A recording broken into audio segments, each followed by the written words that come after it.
الحمد لله الحمد لله رب العالمين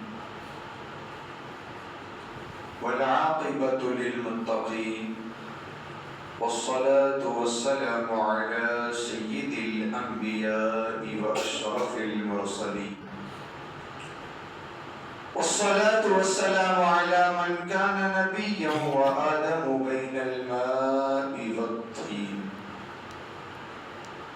أما بعد فأعوذ بالله من الشيطان الرجيم بسم الله الرحمن الرحيم قال الله تبارك وتعالى في كلامه المجيد والفرقان الحميد حاميم والكتاب المبين إنا أنزلناه في ليلة مباركة إنا كنا منذرين فيها يفرق كل أمر حكيم صدق الله المولانا العظيم وصدق رسوله النبي الأمين المبين المعين المتين الكريم ونحن على ذلك لمن الشاهدين والشاكرين والذاكرين والحمد لله رب العالمين. حضرات محترم، آئیے کچھ عرض و معروضات سے قبل کچھ کہنے سننے سے پہلے ہم سب مل کر ساری کائنات کے مرکز عقیدت رحمت عالمیہ سرکار سوچی سرکار مکہ مکرمہ سردار مدینہ منورہ صبح کائنات کے شمس الضحیٰ شام کائنات کے بدر الدجا انی سے بے کساں چارہ ساز دردمندہ نیر تاباں سرخیل انبیاء کونین کی زیب و زینت عرش کی طیب و نزہت مالک جنت فخر آدم و بنی آدم محبوب المؤمنین مندور الطالبین اکمل الراشدین افضل الارشدین راحت العاشقین حضور جان نور شافع یوم النشور بے کسوں کے کس بے بسوں کے بس کشتی نوح کے ناخدا صاحب ما زاغ البصر وما طغی رب کے محبوب ساری دنیا کے مطلوب اچھوں میں سب سے اچھے بڑوں میں سب سے بڑے تاب و توانے خضر و سلیمان باغ خلیل کے مہکتے ہوئے پھول چشمان اہل محبت کا سرما جن کے قدموں کی دھول اور وہ ایسے رسول کے رسولوں کے بھی رسول اعلیٰ حضرت فرماتے ہیں خلق سے اولیاء اولیاء سے رسول اعلیٰ حضرت نے فرمایا خلق سے اولیاء اولیاء سے رسول اور رسولوں سے اعلیٰ ہمارا نبی اور رسولوں سے اعلیٰ ہمارا نبی آئیے اس نبی ہاشمی کی بارگاہ میں درود پاک پڑھیں جس نبی کے چلنے کو گزرنے کو رفتار کو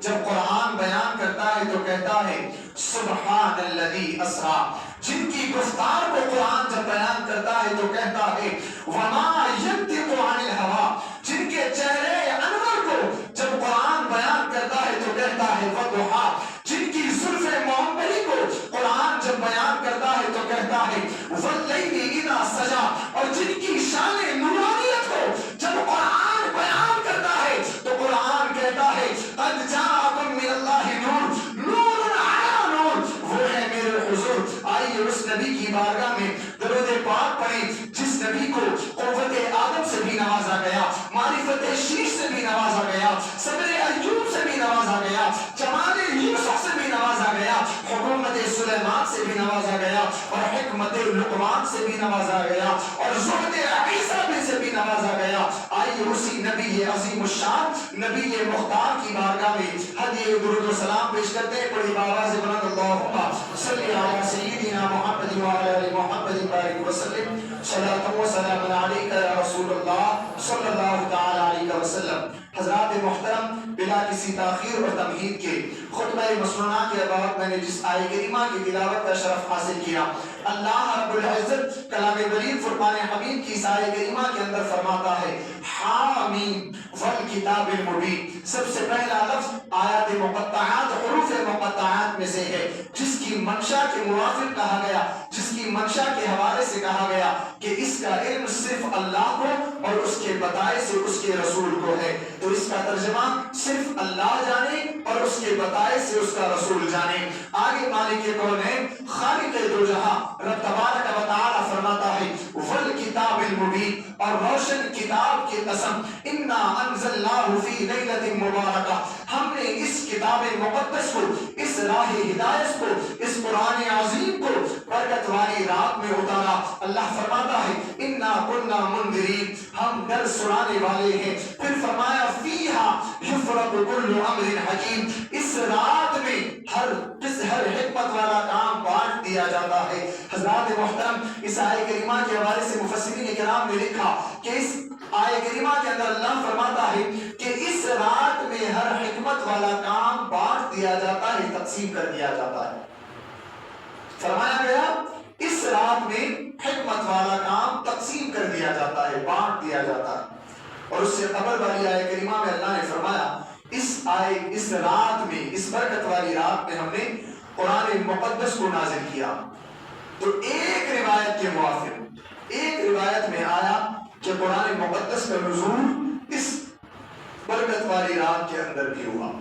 باقی شب قدر کے حوالے سے تو واضح قرآن پاک کی آیات اور احادیث کریمہ موجود ہیں، اس لیے اللہ رب العزت نے فرمایا انا انزلناہ فی لیلۃ مبارکہ۔ اب آیہ کریمہ سے یہ بات سمجھ میں آئی کہ یہ رات برکت والی رات ہے، اس لیے کہ اللہ فرما رہا ہے انا انزلناہ فی لیلۃ مبارکہ، ہم نے قرآن کو برکت والی رات میں نازل کیا۔ پھر اس کے بعد فرمایا گیا فیہا یفرق کل امر حکیم، اور اسی برکت والی رات میں ہر حکمت والا کام بانٹ دیا جاتا ہے، تقسیم کر دیا جاتا ہے۔ حضرات محترم، یہ شب برات، برکت والی رات، برکت والی رات، رحمت والی رات، شفاعت والی رات، نجات والی رات، مغفرت والی رات، اللہ اکبر، جتنے نام اس رات کو دیے جائیں کم ہیں۔ مفسرین کرام اور شارحین حدیث نے لکھا کہ خصوصیت کے ساتھ اس رات کو 4 ناموں سے احادیث کریمہ کے اندر یاد کیا گیا۔ لیلۃ الصدق، نجات والی رات، لیلۃ المغفرہ، مغفرت والی رات، لیلۃ الرحمہ، رحمت والی رات، لیلۃ البرأہ، جس سے ہمارے مابین یہ معروف ہے، لیلۃ البرأہ، برأت والی رات، یعنی چھٹکارا پانے کی رات۔ حضرات محترم، قرآن مقدس کی آیہ کریمہ کے موافق کہ اللہ نے فرمایا فیہا یفرق کل امر حکیم، کہ اس میں ہر حکمت والا کام بانٹ دیا جاتا ہے، تقسیم کر دیا جاتا ہے۔ اس رات میں بعض چیزیں ایسی ہوتی ہیں، اللہ اکبر، اور اس رات کو بعض خصوصیات وہ حاصل ہیں جو دیگر راتوں کو حاصل نہیں، دیگر لیالی کو خصوصیات حاصل نہیں۔ اللہ کے فرمان کے موافق اس رات میں سب سے پہلی چیز جو ہوتی ہے وہ ہے تقسیم امور، یعنی معاملات کا تقسیم ہونا، جیسا کہ اللہ نے فرمایا سب سے پہلی چیز تقسیم امور، سارے معاملات تقسیم کر دیے جاتے ہیں، جس کے حوالے جو کام ہے وہ اس کے سپرد کر دیا جاتا ہے۔ پھر اس کے بعد علماء لکھتے ہیں دوسری خصوصیت اس رات کی نزول رحمت ہے، رحمتوں کا نازل ہونا، اور تیسری خصوصیت اس رات کی فیضان بخشش، یعنی بخشش کا عام ہونا، فیضان کا عام ہونا۔ پھر اس کے بعد فرمایا چوتھی چیز فضیلت عبادت، اس رات میں عبادت کرنے کی خاص فضیلتیں۔ تو یہ 4 چیزیں خصوصیات ہیں آج کی اس مبارک شب کی۔ اب آپ اس پوری رات کے حوالے سے اور اس کے حوالے سے آنے والی روایات کے حوالے سے جب بھی آپ غور کریں گے تو وہ ساری روایات ان 4 چیزوں میں منحصر رہیں گی۔ پہلی چیز تقسیم امور، پھر نزول رحمت، پھر فیضان بخشش، پھر اس کے بعد فضیلت عبادت۔ یہ 4 چیزیں خصوصیات ہیں شب برات کی۔ اب آئیے سب سے پہلی چیز تقسیم امور کیا ہے؟ اللہ اکبر، جب ہم اس اس رات کے حوالے سے قرآن مقدس اور احادیث کریمہ کا مطالعہ کرتے ہیں، اور خصوصیت کے ساتھ تقسیم امور کے حوالے سے جب قرآن و حدیث کا مطالعہ کیا جائے تو اس رات میں ہونے والے کچھ ایسے واقعات ہمارے سامنے رونما ہوتے ہیں۔ اللہ اکبر۔ روایت کریمہ کے اندر بیان کیا گیا، صحابی رسول فرماتے ہیں، رسول مقبول صلی اللہ علیہ وسلم نے فرمایا، اے لوگو، لیلۃ النصف من شعبان، شعبان معظم کی 15ویں رات جب آتی ہے، اللہ اکبر، تو رب تبارک و تعالی سارے فرشتوں کو ان کے سارے معاملات سپرد کر دیتا ہے، یہاں تک کہ اس رات میں بندے مومن کا رزق بھی لکھ دیا جاتا ہے، اس رات میں بندے مومن کی عمر بھی لکھ دی جاتی ہے، اس رات میں پورے سال تک جو زندہ رہے گا اس کا نام بھی لکھ دیا جاتا ہے، اس رات میں پورے سال میں جو مرنے والا ہے اس کا بھی نام لکھ دیا جاتا ہے۔ یہاں تک کہ علماء کرام نے بیان فرمایا کہ اسی رات بندے مومن کا رزق بھی لکھ دیا جاتا ہے، اور اسی رات پورے سال میں ہونے والے نامہ اعمال کو بھی تولا جاتا ہے اور ان کا حساب و کتاب بھی ہوتا ہے۔ حضرات محترم، تقسیم امور کے حوالے سے جناب عائشہ صدیقہ رضی اللہ تعالیٰ عنہ فرماتی ہیں، اللہ کے رسول صلی اللہ علیہ وسلم کے حوالے سے جناب عائشہ صدیقہ فرماتی ہیں کہ میں نے رسول پاک صلی اللہ علیہ وسلم سے پوچھا کہ لیلۃ النصف من شعبان، شعبان کی 15ویں رات کا معاملہ کیا ہے؟ اللہ کے رسول صلی اللہ علیہ وسلم نے فرمایا، ہے عائشہ، اسی رات میں پورے سال ہونے والے اعمال کو لکھ دیا جاتا ہے۔ آگے میرے آقا فرماتے ہیں، یا عائشہ، فیہا یکتب کل مولود من بنی آدم وفیہا یکتب کل حالک من بنی آدم۔ اللہ اکبر۔ اللہ کے رسول صلی اللہ علیہ وسلم نے جناب عائشہ صدیقہ سے فرمایا، ہے عائشہ، اسی رات میں پورے سال میں پیدا ہونے والے ہر بچے کا بھی نام لکھ دیا جاتا ہے، اور اسی رات میں پورے سال مرنے والے کا بھی نام لکھ دیا جاتا ہے۔ اللہ کے رسول فرماتے ہیں، اور اسی رات میں رزق بھی اترتا ہے اور بندے مومن کے نامہ اعمال کو بھی تولا جاتا ہے۔ اللہ اکبر۔ پورے سال کے نامہ اعمال کو لکھ لیا جاتا ہے، اور اس کے بعد بارگاہ عزتی میں رب تبارک و تعالیٰ کی بارگاہ میں اسے پیش کیا جاتا ہے۔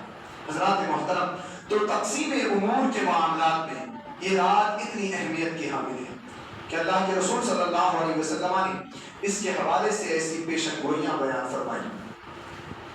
یہاں تک بعض روایات کے اندر آیا، اصحاب رسول صلی اللہ علیہ وسلم فرماتے ہیں، ایک صحابی رسول سے روایت ہے، آپ کہتے ہیں کہ اللہ کے رسول صلی اللہ علیہ وسلم نے فرمایا، اس رات میں رب تبارک و تعالی اس رات مرنے والوں کے نام کا رجسٹر فرشتے کو دیا جاتا ہے۔ روایت کریمہ کے اندر موجود ہے، اللہ کے رسول فرماتے ہیں، اسی رات میں پورے سال میں، یعنی آئندہ سال، آنے والے سال، شب برات تک مرنے والوں کے ناموں کا رجسٹر فرشتے کے حوالے کر دیا جاتا ہے، اور اس کے بعد اللہ کے رسول فرماتے ہیں، ایسے ایسے لوگوں کا بھی نام اس رجسٹر میں آتا ہے، اللہ اکبر، جو اس رات کو سونے کے لیے اپنا بستر سمیٹ رہا ہوگا۔ اللہ اکبر۔ اللہ کے رسول صلی اللہ علیہ وسلم فرماتے ہیں، ایسے شخص کا بھی نام اس رجسٹر میں آ جاتا ہے، جو شخص کھا رہا ہوگا، جو پی رہا ہوگا، جو پورے سال کے منصوبے تیار کر رہا ہوگا، جو پورے سال زندگی گزارنے کی پلاننگ کر رہا ہوگا، جو کوئی شخص شادی کر رہا ہوگا۔ اللہ اکبر۔ حدیث پاک کے الفاظ ہیں، میرے آقا فرماتے ہیں، اس شخص کا نام بھی آئے گا جو شادی کرے گا، اور اسی سال رب تبارک و تعالی اس کو اولاد بھی عطا فرمائے گا، وہ شادی کے مزے لے گا۔ اللہ اکبر۔ اور اس کو اولاد بھی عطا ہوگی، اور وہ اولاد کے ساتھ خوشیاں بٹورے گا، لیکن رب تبارک و تعالی اس کا نام مرنے والوں میں لکھ دے گا۔ اللہ اکبر۔ اللہ رب العزت مرنے والوں میں اس کا نام لکھ دے گا، اور انسان کا عالم یہ ہوگا کہ انسان یہاں پر خوشیاں بٹورتا رہے گا، نکاح کرے گا، اولاد ہوگی، اللہ اولاد بھی عطا فرمائے گا۔ یہ اللہ کے رسول کا فرمان ہے، حدیث پاک کے اندر موجود ہے۔ اللہ کے رسول صلی اللہ علیہ وسلم نے فرمایا، اسی رات نام لکھ دیا جائے گا، اور وہ شخص اپنا بستر لپیٹ رہا ہوگا، کوئی کھا رہا ہوگا، کوئی پی رہا ہوگا، کوئی سو رہا ہوگا،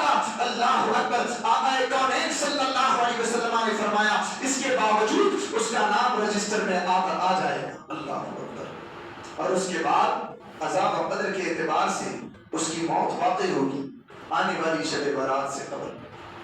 یہ تقسیم امور کا معاملہ ہے. اسی رات کو یہ سارے معاملات تقسیم ہوں گے. روزی پہنچانے والوں کو روزی پہنچانے کا معاملہ دیا جائے گا.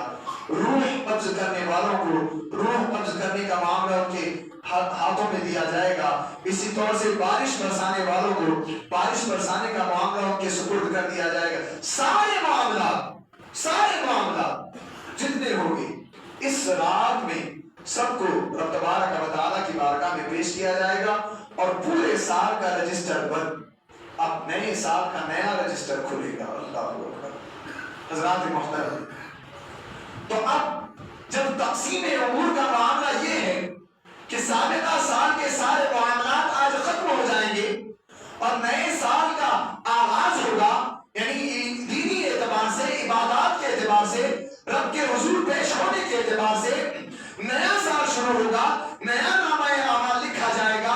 اللہ اکبر. اور اس کے بعد موت و حیات کا فیصلہ بھی آج کی رات لکھا جائے گا. تو اب ہمیں کرنا کیا ہے؟ اللہ اکبر. اللہ کے رسول کی صلی اللہ علیہ وسلم کی تعلیمات میں دیکھیں. اللہ اکبر. رسول پاک صلی اللہ علیہ وسلم کے حوالے سے آیا، آقا کونین صلی اللہ علیہ وسلم شعبان المعظم کے ماہ مبارکہ کے اندر سب سے زیادہ روزے رکھا کرتے. جناب عائشہ صدیقہ، جناب سلمہ، اللہ اکبر، یہ ساری امہات المومنین فرماتے ہیں اللہ کے رسول صلی اللہ علیہ وسلم کا عالم یہ تھا کہ رمضان المبارک کے بعد سب سے زیادہ عبادت و ریاضت، سب سے زیادہ روزے ماہ شعبان المعظم میں رکھا کرتے. اللہ اکبر. جناب عائشہ صدیقہ فرماتی ہے میں آقا کونین کی بارگاہ میں گئی اور اس کے بعد عرض گزار ہوئی، یا رسول اللہ، یا حبیب اللہ، معاملہ کیا ہے، ماجرا کیا ہے؟ رمضان المبارک کے روزے اللہ رب العزت نے فرض فرمائے ہیں. اس کے بعد عالم یہ ہے کہ فرضیت کی ادائیگی کے لیے ہم سارے کے سارے روزہ رکھتے ہیں، لیکن میں آپ کو دیکھ رہی ہوں کہ لگاتار آپ تسلسل کے ساتھ، تدبر کے ساتھ مسلسل شعبان المعظم کے بھی روزے رکھ رہے ہیں.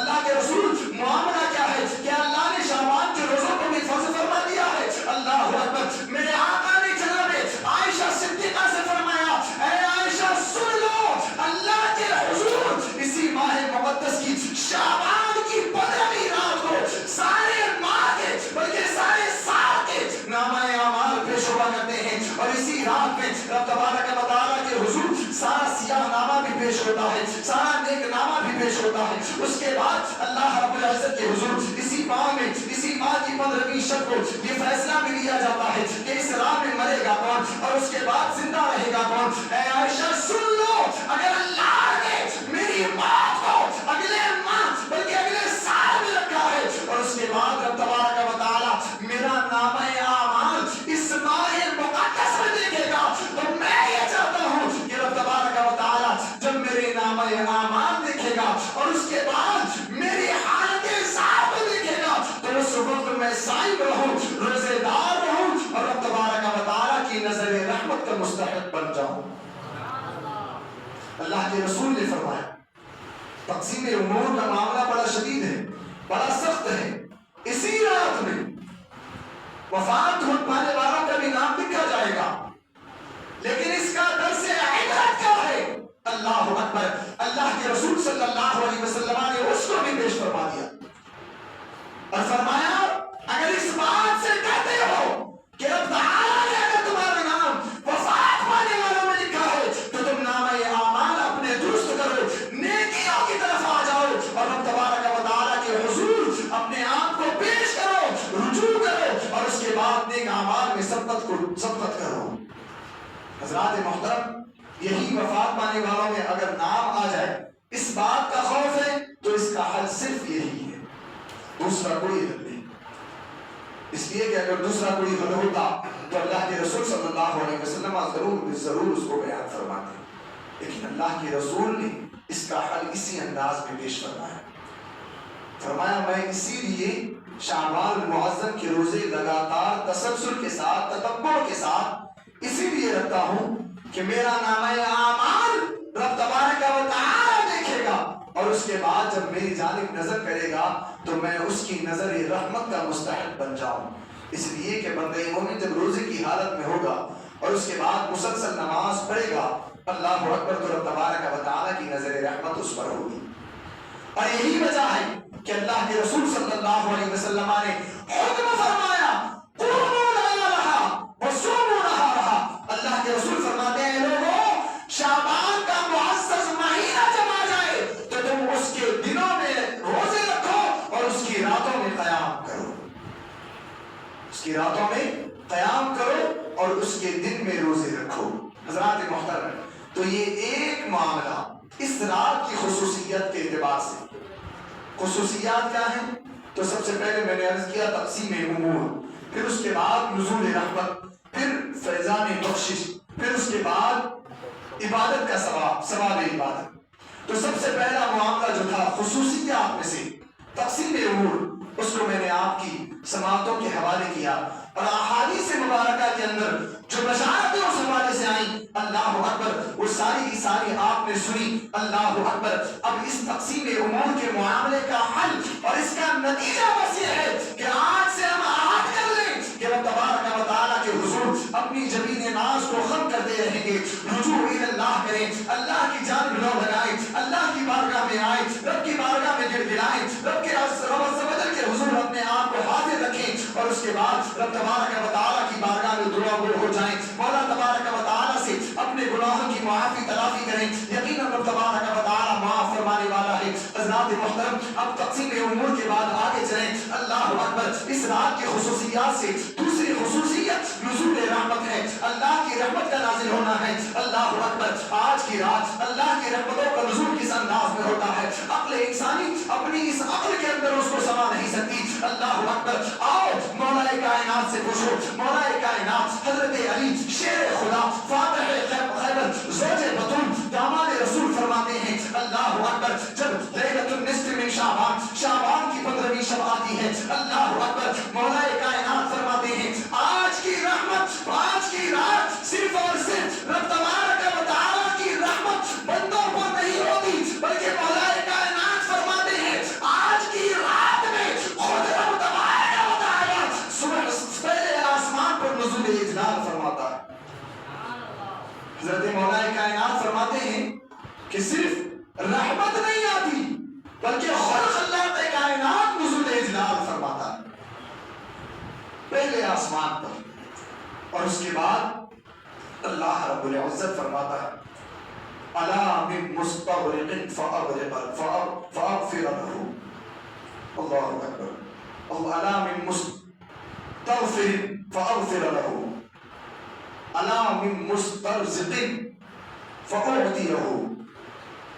حدیث پاک کے الفاظ ہیں. مولا کائنات فرماتے ہیں خالق کائنات آسمان اول پر آسمان دنیا پر نزول اجلال فرماتا ہے اور اس کے بعد مولا کائنات فرماتے ہیں رب تبارک و تعالیٰ ندا لگاتا ہے کوئی مجھ سے مغفرت طلب کرنے والا کہ میں اسے مغفرت عطا کروں, ہے کوئی مجھ سے رزق طلب کرنے والا کہ میں اس کو رزق عطا کروں, ہے کوئی مجھ سے اپنی مصیبتوں کی اپنی محتاجی کی شکایت کرنے والا کہ میں اس کی مصیبتوں کو دور کروں, میں اس کی محتاجی کو دور کروں. اللہ اکبر. حضرات محترم, رحمت نزول رحمت کا معاملہ ہے.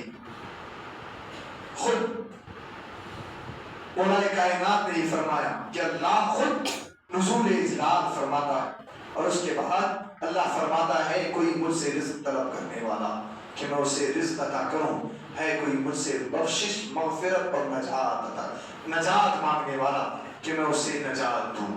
حضرات محترم, یہ دوسری خصوصیت اس شب کی نزول رحمت سے متعلق ہے اور اسی سے متعلق آپ احادیث و آثار مبارکہ دیکھیں.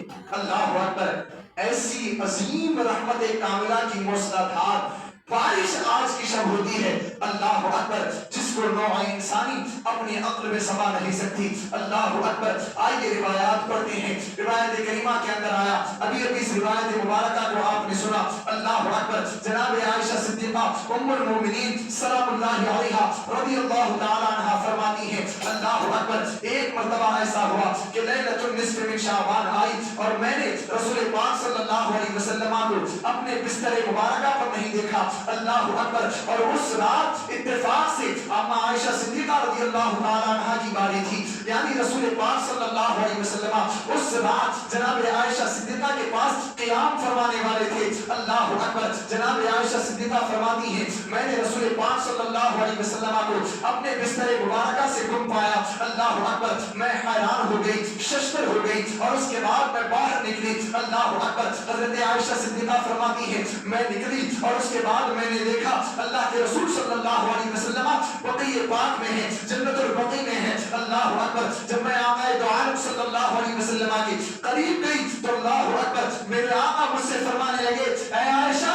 کیا تم یہ سمجھتی ہو کہ اللہ اور اس کے رسول تمہارے ساتھ عدل نہ کریں گے؟ کیا اللہ اور اس کے رسول تمہارے ساتھ انصاف نہ کریں گے؟ اللہ اکبر. انصاف کا یہ معنی کہ اللہ اکبر اس رات جو کہ جناب عائشہ کی باری تھی, رسول پاک جناب عائشہ کے پاس قیام فرمانے والے تھے لیکن اس وقت حجرہ مبارکہ میں نہ پہنچے. اللہ اکبر. جناب عائشہ کے دل میں ممکن ہے کہ یہ خیال آیا ہو, اسی وجہ سے میرے آقا نے فرمایا کہ اے عائشہ تم یہ گمان کرتی ہو کہ اللہ اور اس کے رسول تمہارے ساتھ انصاف نہ کریں گے؟ جناب عائشہ صدیقہ فرماتی ہیں میں نے اللہ کے رسول کی بارگاہ میں عرض کیا یا رسول اللہ یا حبیب اللہ ہرگز معاملہ ایسا نہیں ہے. میں نے یہ خیال کیا کہ آپ دوسری ازواج مطہرات کے پاس گئے ہوں گے. اللہ اکبر. اور اس کے بعد جناب عائشہ صدیقہ سے میرے آقا فرماتے ہیں اللہ اکبر اے مسلمانوں آج کی شب رب تبارک و تعالیٰ کی رحمت کاملہ کا نزول کس انداز میں بندوں پر ہوتا ہے اس کو سماعت فرمائیں. اللہ اکبر. میرے آقا جناب عائشہ صدیقہ سے فرماتے ہیں اے عائشہ صدیقہ سنو سنو آج شعبان کی 15ویں شب ہے. رب تبارک و تعالیٰ آسمان دنیا پر نزول جلال فرماتا ہے اور اس کے بعد بنی کلب کی بکریوں کی باؤں کی مقدار میں اپنے بندوں کی مغفرت فرماتا ہے. اللہ اکبر. میرے آقا نے فرمایا اے عائشہ آج کی شب رب تعالیٰ آسمان دنیا پر نزول اجلال فرماتا ہے اور اس کے بعد بنی کلب کی بکریوں کے بالوں کی مقدار میں اپنے بندوں کی مغفرت فرماتا ہے. اللہ اکبر. جملہ دیکھیں میرے آقا نے فرمایا بنی کلب کی بکریوں کے بالوں کی مقدار میں. اللہ اکبر.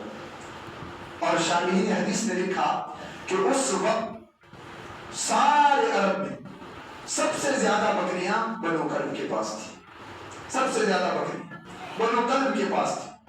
اور پھر اسی میں ایک عظیم نکتہ یہ بھی ہے, بعض شارحین حدیث نے لکھا کہ اللہ نے بلکہ اللہ کے رسول نے جو فرمایا کہ اللہ بنو کلب کے بکریوں کے بالوں کی مقدار میں اپنے بندوں کو نجات عطا فرماتا ہے.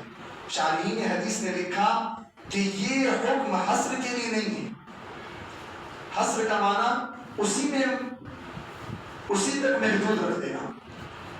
مفسرین شارحین حدیث نے لکھا کہ یہ جو فرمایا گیا کہ بنو کلب کی بکریوں کے بالوں کی مقدار میں, تو یہ کہنا یہ محدود صرف بنو کلب کی بکریوں تک نہیں ہے, بلکہ شارحین حدیث نے لکھا اللہ کے رسول نے جو یہ فرمایا کہ اللہ بنو کلب کی بکریوں کے بالوں کی مقدار میں اپنے بندوں کو معاف عطا فرماتا ہے. اللہ اکبر. شارحین حدیث نے لکھا کہ اللہ کے رسول نے فقط یہاں پر کثرت بیان کرنے کے لیے یہ لفظ لایا ہے, وغیرہ اللہ رب العزت اس رات میں اس بکریوں کے بالوں سے زیادہ اپنے بندوں کی مغفرت فرماتا ہے.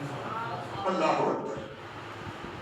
یہ حصر کے لیے نہیں ہے کہ اللہ صرف ان بکریوں پر جتنے بال ہیں اتنے ہی بندوں کی مغفرت فرمائے گا, ایسا نہیں, بلکہ کثرت دکھانے کے لیے اللہ اکبر ان کا ذکر ہوا.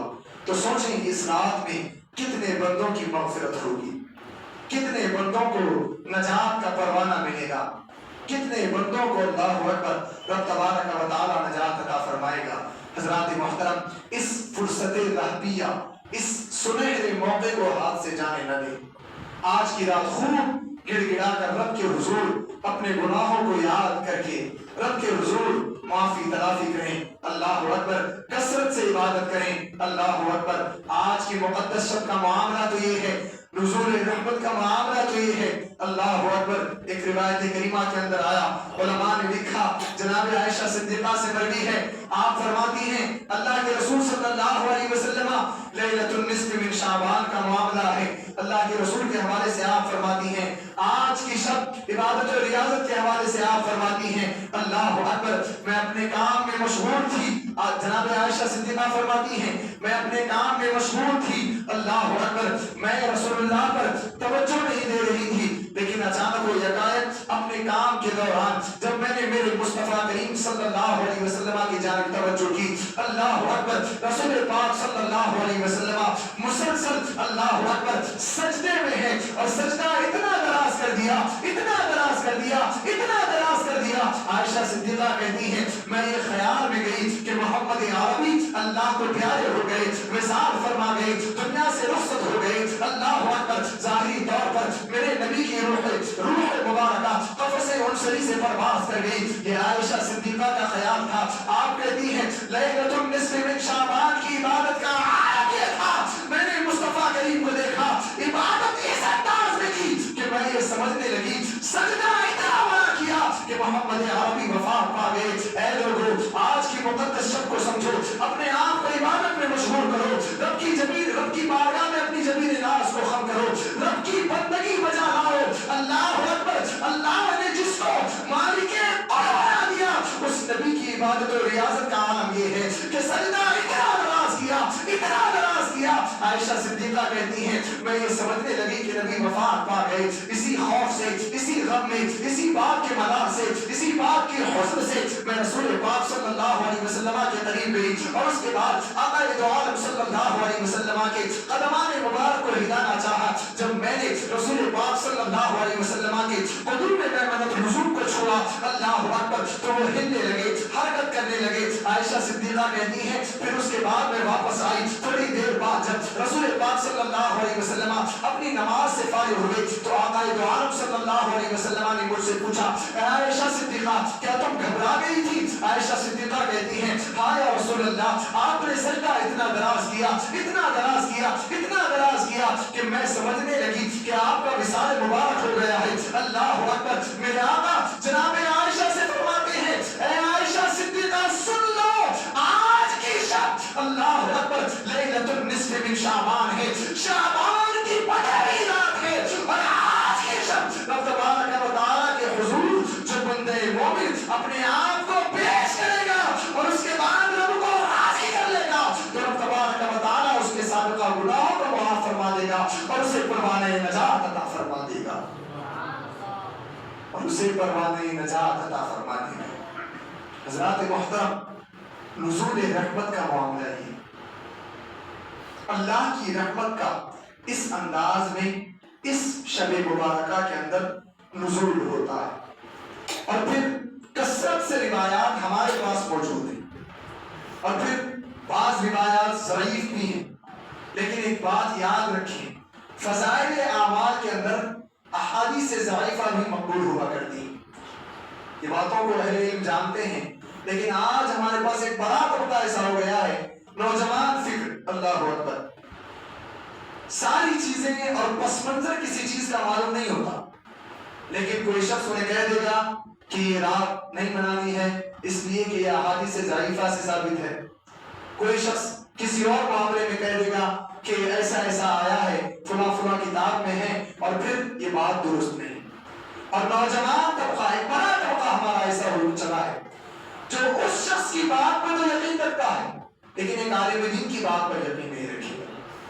پس منظر پورا جانا جائے اور اس کے بعد اگر کوئی ایسی بات کہتا ہے تو اس کی بات کو مقبول مانا جائے گا. حضرات محترم اس مبارک شب کے حوالے سے بے شمار احادیث مبارکہ دلائل موجود ہیں. اللہ اکبر کہ لیلۃ النصف من شعبان میں رب تبارک و تعالیٰ کی رحمتوں کا کیسا نزول ہوتا ہے.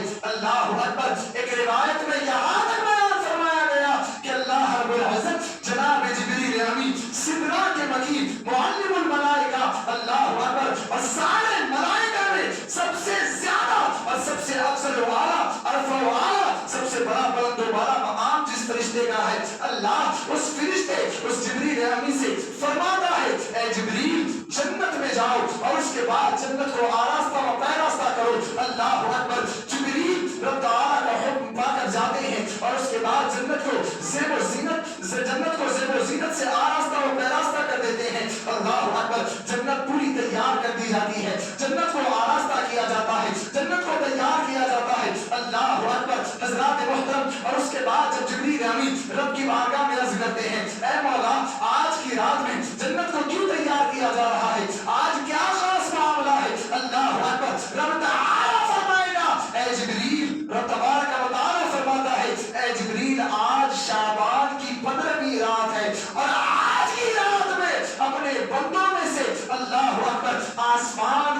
ستاروں کی مانند، ریت کے ذرات کی مانند، دن اور رات کی گنتی کے مانند اپنے بندوں کی بخشش کروں گا۔ اللہ اکبر۔ حدیث پاک کے اندر موجود ہے، اللہ جبریل سے فرمائے گا جاؤ جبریل، اور اس کے بعد جنت کو سجاؤ، جنت کو سجایا جائے۔ جبریل امین آ کر کے رب تبارک و تعالیٰ کی بارگاہ میں عرض کریں گے مولا کیا وجہ ہے کہ جنت کو سجایا جا رہا ہے؟ رب تعالیٰ فرمائے گا آج لیلۃ النصف من شعبان، شعبان کی 15ویں شب ہے، اور آج کی رات میں اپنے بندوں میں سے آسمان کے ستاروں کی گنتی کے برابر، فرمایا آسمان میں جتنے ستارے ہیں اتنے بندوں کی۔ پھر آگے اللہ نے فرمایا ریت کے ذرات کی گنتی میں، اللہ اکبر، ریت کے ذرات کی جتنی گنتی ہے اتنے بندوں کو۔ اور پھر فرمایا رات و دن جتنے گزرے، جب سے رات و دن کو پیدا کیا گیا تب سے جتنے رات و دن گزرے ہیں اور صبح قیامت تک جتنے رات و دن گزریں گے ان کی گنتی کی مقدار میں اپنے بندوں کی مغفرت کروں گا۔ اللہ اکبر۔ حضرات محترم، سمجھنے کی بات ہے، بہت بڑا بلند و بالا مقام اس عظیم اور مبارک شب کا ہے۔ ہم اس عظیم موقع کو ہاتھ سے جانے نہ دیں، خصوصیت کے ساتھ نوافل کا اہتمام کریں، خصوصیت کے ساتھ رب کے حضور اپنے گناہوں سے نادم اور پشیماں ہو کر رب کے حضور سچی توبہ کریں، یقیناً رب تبارک و تعالیٰ توبہ کو قبول فرمائے گا، اس لیے کہ اللہ کے رسول صلی اللہ علیہ وسلم نے فرمایا کل بنی آدم خطاؤن وخیر الخطائین التوابون۔ اللہ کے رسول فرماتے ہیں ہر بنی آدم خطا کار ہے، فرمایا ہر بنی آدم خطا کار ہے۔ ایک اور روایت کے اندر آیا الانسان مرکب من الخطا والنسیان، انسان بھولنے اور خطا کے ذریعے سے مرکب ہے، یعنی نسیان اور غلطی کے ذریعے سے انسان کو بنایا گیا، تو انسان ہی سے خطا ہوگی۔ اور اس حدیث پاک کے اندر نبی نے فرمایا کل بنی آدم خطاؤن، ہر بنی آدم، ہر انسان گناہگار ہے، وخیر الخطائین التوابون، لیکن اللہ کے رسول نے آگے فرمایا اور ان خطا کرنے والے، ان گناہ کرنے والوں میں سب سے بہتر گناہگار رب کے حضور توبہ کرنے والا ہے۔ اللہ اکبر۔ گناہگاروں میں بہتر گناہگار رب کے حضور توبہ کرنے والا۔ حضرات محترم، تو اس مبارک شب میں ہم کثرت سے استغفار کریں، رب تعالیٰ کے حضور اپنے آپ کو پیش کریں، اپنے گناہوں کو یاد کریں اور مغفرت کی دعا کریں۔ یقیناً نوید مغفرت آئے گی اور اللہ رب العزت تمہیں معاف فرمائے گا۔ حضرات محترم، تو یہ دوسری خصوصیت تھی اس رات کی، نزول رحمت۔ پھر اس کے بعد تیسری خصوصیت اس شب مبارکہ کی فیضان بخشش اور قبولیت شفاعت۔ تیسری بخشش کیا؟ فیضان بخشش اور قبولیت شفاعت۔ دو خصوصیات کے حوالے سے ہم نے احادیث مبارکہ سنی کہ اللہ کے رسول صلی اللہ علیہ وسلم کے فرامین اس حوالے سے کیا بیان کیے گئے ہیں۔ قبولیت شفاعت کا معاملہ اتنا عظیم اور اتنا اعلیٰ ہے، اللہ اکبر، کہ امت محمدیہ کے لیے بے شمار تحائف اس میں رکھے گئے ہیں، بے شمار تحائف۔ بس شرط یہ ہے کہ یہ امت رسول پاک صلی اللہ علیہ وسلم کی امت ہونے کا حق ادا کرے۔ حضرات محترم، شفاعت اور سارا محشر سجایا کس لیے گیا؟ کس کے لیے سجایا گیا؟ میرے امام کہتے ہیں، سنتے ہیں کہ محشر میں صرف ان کی رسائی ہے، سنتے ہیں کہ محشر میں صرف ان کی رسائی ہے، گر ان کی رسائی ہے لو جب تو بنائی ہے، گر ان کی رسائی ہے لو جب تو بنائی ہے۔ اور سب نے صف محشر میں للکار دیا ہم کو، یا رسول اللہ سب نے صف محشر میں للکار دیا ہم کو، اے بے کسوں کے آقا اب تیری دہائی ہے، اے بے کسوں کے آقا اب تیری دہائی ہے۔ اور پھر کسی شاعر نے کہا فقط اتنا سبب ہے انعقاد بزم محشر کا، فرمایا محشر کا جو انعقاد ہے، محشر بپایا جائے گا، تیاریاں ہوگی، حشر کا میدان ہوگا، سارے لوگ پریشان حال ہوں گے، لیکن عاشق کی نگاہ سے دیکھو، عاشق کہتا ہے فقط اتنا سبب ہے انعقاد بزم محشر کا کہ ان کی شان محبوبی دکھائی جانے والی ہے، کہ ان کی شان محبوبی دکھائی جانے والی ہے۔ اللہ اکبر۔ اور پھر میرے امام نے ایک مطلع میں کہا، بلکہ ایک مصرے میں، دیکھنی ہے حشر میں عزت رسول اللہ کی، عرش حق ہے مسند رفعت رسول اللہ کی، دیکھنی ہے حشر میں عزت رسول اللہ کی۔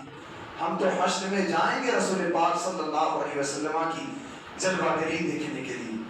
میرے امام نے کہا اس وقت رسول پاک صلی اللہ علیہ وسلم مسند حق تعالی پر جلوہ بار ہوں گے۔ اللہ اکبر۔ عرش حق ہے مسند رفعت رسول اللہ کی، عرش حق، رب تعالیٰ کا عرش میرے نبی کی مسند بن جائے گی۔ یہ انعقاد بزم محشر کا معاملہ ہے، اور احادیث آپ نے پڑھی ہوگی۔ اللہ اکبر۔ حضرت استاد زمن نے کہا کہ گناہ گار پہ جب لطف آپ کا ہوگا، کیا بغیر کیا، بے کیا کیا ہوگا، اور کہیں گے اور نبی اذهبوا الى غیری، میرے حضور کے لب پر آنا رہا ہوگا۔ اس پوری روایت کریمہ کا مطلب کیا ہے؟ قبولیت شفاعت سے اس کا تعلق ہے، اس لیے عرض کر رہا ہوں۔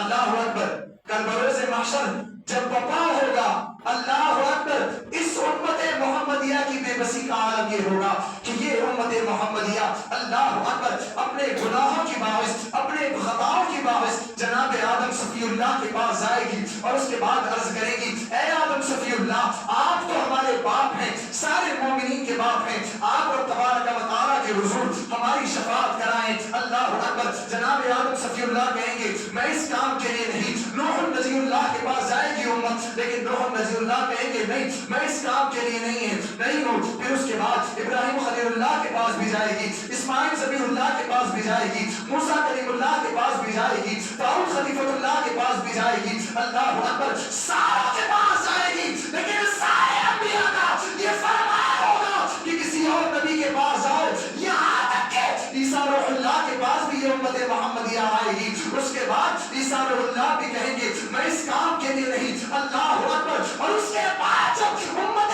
محمدیہ سارے انبیاء کرام کے پاس سے لوٹتی ہوئی آئے گی، تو اس کے بعد رسول پاک صلی اللہ علیہ وسلم کے قدمان ناز میں آئے گی، اور اس کے بعد عرض کرے گی، حضور یا رسول اللہ یا حبیب اللہ، ہماری شفاعت کا عالم کیا ہوگا، ہماری شفاعت کا معاملہ کیا ہوگا، ہم کیسے بخشے جائیں گے۔ اللہ اکبر۔ سارے انبیاء نے کہا کسی اور نبی کے پاس جاؤ، لیکن آمنہ کے لال کا اس وقت فرمان ہوگا، میں اسی کام کے لیے یہاں جلوہ بار ہوں، میں تمہاری شفاعت کے لیے تیار ہوں۔ اللہ اکبر۔ حضرات محترم، رسول پاک صلی اللہ علیہ وسلم ساری امت کی شفاعت فرمائیں گے، اور ایسا کیوں نہ ہو، میرے آقا نے فرمایا، انا اول الشافع و اول مشفع، انا اول من تنحل الارض۔ اللہ اکبر۔ رسول پاک صلی اللہ علیہ وسلم نے فرمایا، میں سب سے پہلا وہ شخص ہوگا جو قیامت کے دن اپنی قبر کو چیر کر کے باہر نکلوں گا، اور میں سب سے پہلا وہ شخص ہوگا جس کی شفاعت کی بھی جائے گی، اور جو سب سے پہلے شفاعت بھی کرے گا۔ اللہ اکبر۔ شفاعت مصطفیٰ کا معاملہ تو یہ، اور اس امت کے لیے شفاعت کا معاملہ یہ۔ اللہ اکبر۔ رسول پاک صلی اللہ علیہ وسلم کا مقام اس قدر بلند و بالا ہو۔ حضرات محترم، روز حشر کی بات آئی ہے، اللہ اکبر، کن کن مقامات کو بیان کیا جائے۔ قرآن کہتا ہے، اللہ رب العزت نے فرمایا، عَسَىٰ أَن يَبْعَثَكَ رَبُّكَ مَقَامًا مَحْمُودًا، اللہ میرے نبی کو بروز حشر تو مقام محمود بھی عطا فرمائے گا، لواء الحمد بھی عطا فرمائے گا۔ المختصر شفاعت آج کی رات کے حوالے سے، اور پھر ساری یہ برکتیں، ساری رحمتیں تو مصطفیٰ جان رحمت کے قدمان ناز کی برکت ہے، مصطفیٰ جان رحمت کے وسیلے سے عطا ہوئی نا۔ یہ شب برات ہو، شب معراج ہو، یہ ساری برکتیں اس نبی کونین صلی اللہ علیہ وسلم کے صدقے میں عطا کی گئی۔ حضرات محترم، شفاعت اور آج کی رات سب سے پہلے شفاعت کو سمجھو. اللہ اکبر.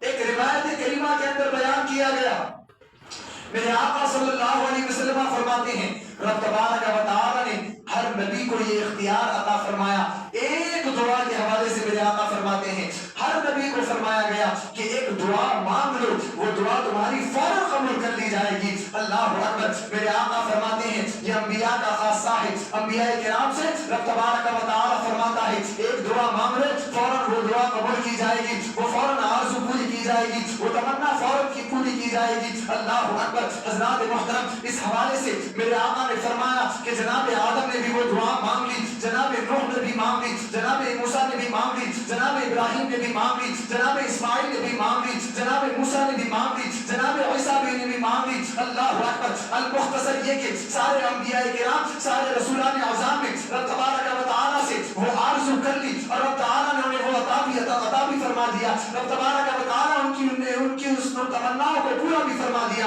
اللہ اکبر. لیکن اللہ کے رسول فرماتے ہیں اللہ اکبر اسی حدیث پاک کے اندر کہ جناب آدم نے بھی وہ دعا مانگ لی, سارے انبیاء نے وہ دعا مانگ لی, لیکن میں اس دعا کو میری گناہگار امت کے لیے بروز محشر تک کے بچا لیا, اور اس کے بعد میں بروز محشر اسی دعا کے ذریعے سے اپنی گناہگار امت کو جنت میں داخل کراؤں گا.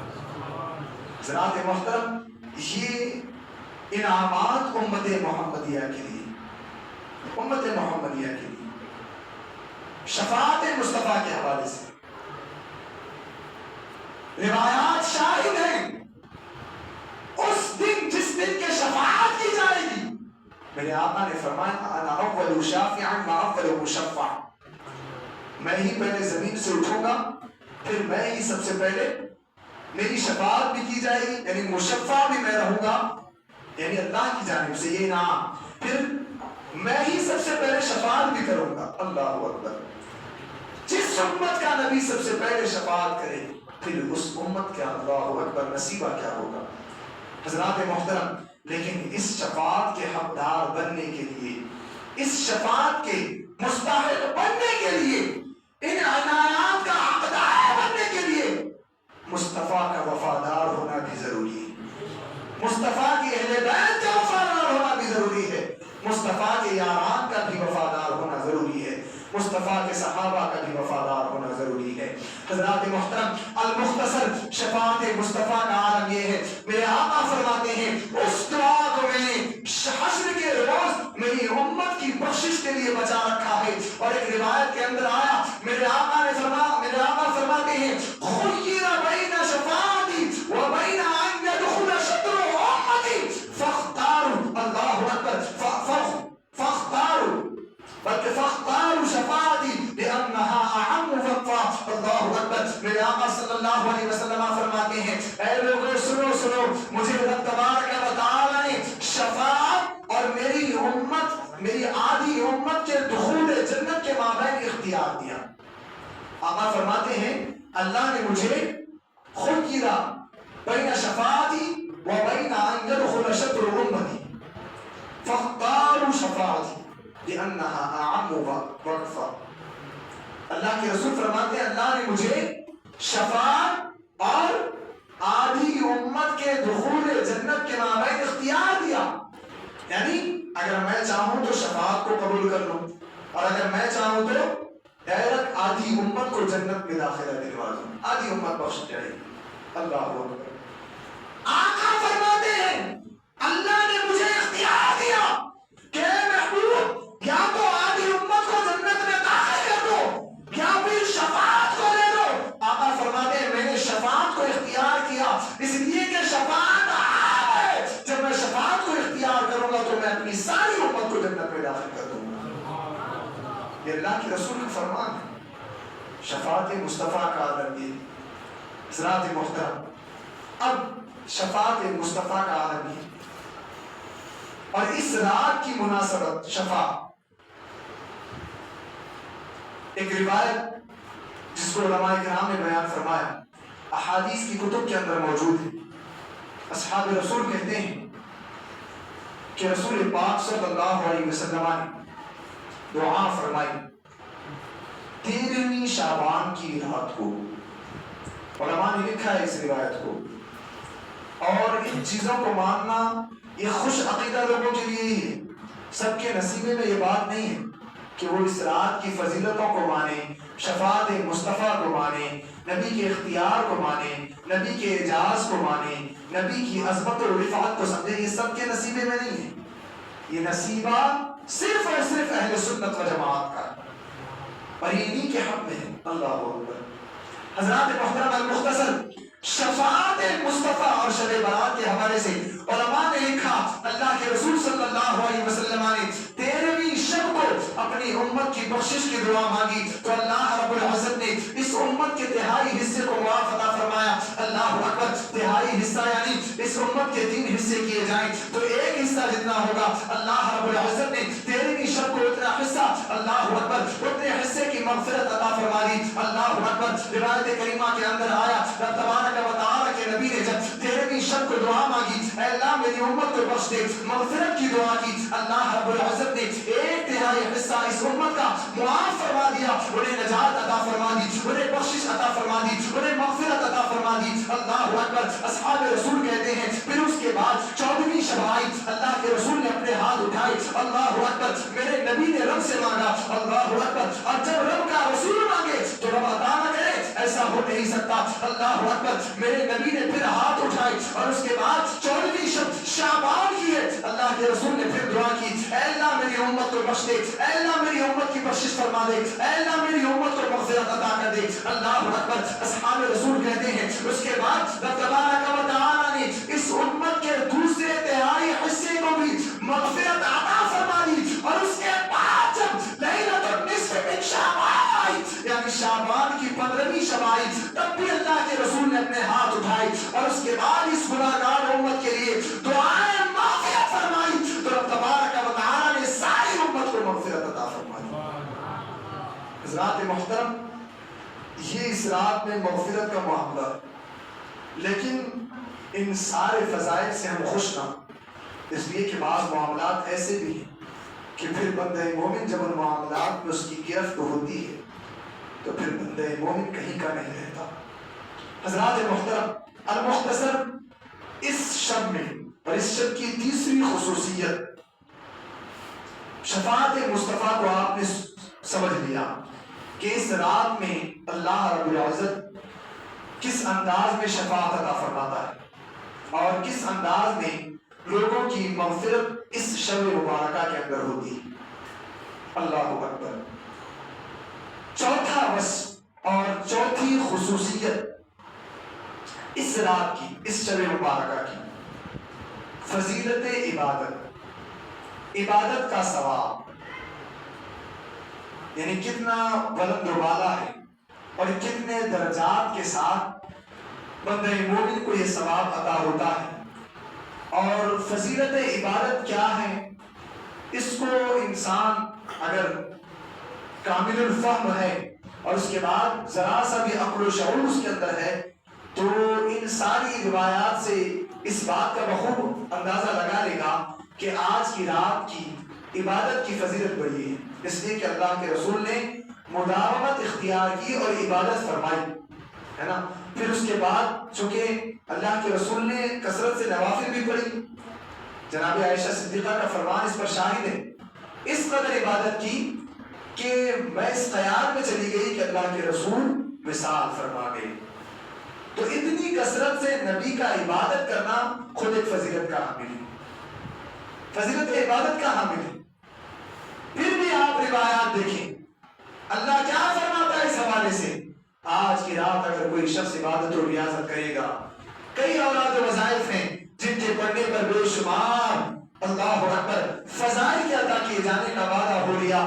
حضرات محترم، ایک روایت جو میں ہمیشہ سناتا ہوں اللہ اکبر خصوصیت کے ساتھ شب برات کے موقع پر، اور پھر اسی روایت سے آپ اندازہ لگائیں کہ اس رات اللہ اکبر یعنی شب برات میں عبادت کا ثواب بھی کیسا ہوتا ہے اور اس امت محمدیہ پر اس نبی ہاشمی کے صدقے میں کیسے انعامات رب تبارک و تعالی نے رکھے. کے اللہ اکبر ایک روایت بیان کی گئی ہے جناب عیسیٰ روح اللہ عیسیٰ نبی علیہ الصلوۃ والتسلیم اللہ اکبر رب تبارک و تعالیٰ کے برگزیدہ بندے اور اللہ کے نیک بندے اللہ کے رسول ہیں نبی ہیں اللہ اکبر جناب عیسیٰ روح اللہ فضیلت عبادت کو سمجھے چوتھی خصوصیت کو سمجھے اللہ اکبر روایت کے اندر آیا جناب عیسیٰ روح اللہ اپنے مقام خاص سے نکلے اور اس کے بعد رب کے فرمان سیروا فی الارض زمین میں گھومو اس پر عمل کرتے ہوئے آپ نکلتے گئے اور وادیاں گزرتی گئی اللہ اکبر پھر ایک ایسے مقام پر پہنچے کہ وہاں پر آپ نے ایک چٹان دیکھی ایک پتھر دیکھا